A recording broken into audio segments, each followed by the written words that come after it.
Part 2. Jesus mocked, and his garments divided. Psalms 22, 6 through 8, and 17 and 18. So last week, a few weeks ago actually, on Good Friday, we went through Psalms 22, and it's pretty awesome how I get to be refreshed on it. I might go grab my pamphlet and I can show you more about it because the pastor did a much better job. This last weekend, I got to speak to my little brother David about school and perhaps a costume contest, and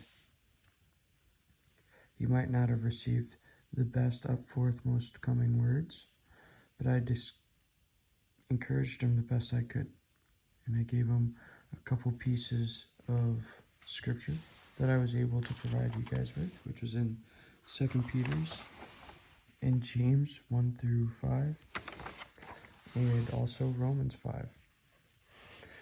And I told him that it's not the truth, whatever he hears. That if somebody calls you something, think of how God thinks of you and reflect on the inside of who you know yourself to be.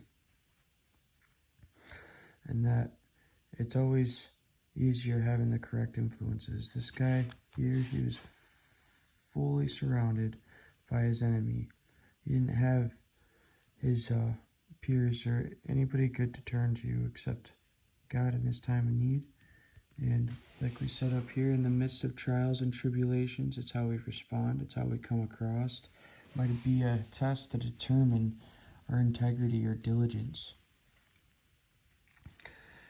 So, David's word in Psalms 22 closely mirror the crucifixion, that it can be tempting to see them only from a New Testament perspective. Although the prophetic nature of the Psalms is undeniable, we know we should also acknowledge the anguish felt. Describes verses 3 through 9, each beginning portion of the psalm, 3 through 5, 9 and 10, with yet you, and describe God's faithfulness. But verse 6 through 8, beginning with but I, contrast God's high and holy status with utter lowliness. He feels dehumanized by his enemies' insults and dismissal. You know, we got to have an open heart and an open mind. And what he was facing in this moment is a great amount. Insults, dismissal, sounds like a lot of discouragement. In 22:6, it made himself look lowly in the midst of persecution. It was perhaps very discouraging. Oh, I'm not flipped to that page. It's actually a reference. They even mockingly reminded him that God's apparent abandonment. In verses 17 and 18 describes the dread that he would die as his enemies looked upon, not even waiting until he was gone to divide his possessions.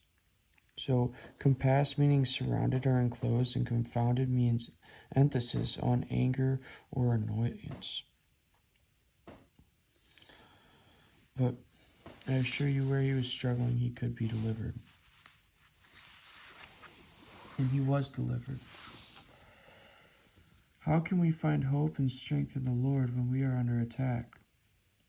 Knowing Jesus faced worse, and that we can cling to Hebrews 13:5, right? And other verses to seek. He can relate. He can also pull us through it. He can help us. There's a reference in Psalms 22:8 to 91:14 of Psalms, and it is, because he hath set his love upon me, therefore will I deliver him, and will set him on high, because he hath known my name.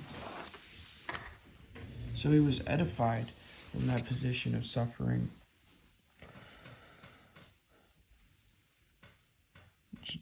That must have been a test to fill that position, to 22:11. Just because he was alone doesn't mean we have to be. We can have the fellowship of the church. We have friends, the support systems around us. He was surrounded by dogs. That was a quote. And 22:3-5, knowing we can think about and back to the deliverance and know that he can and will do it again. Thank you for listening. Have a good day, guys.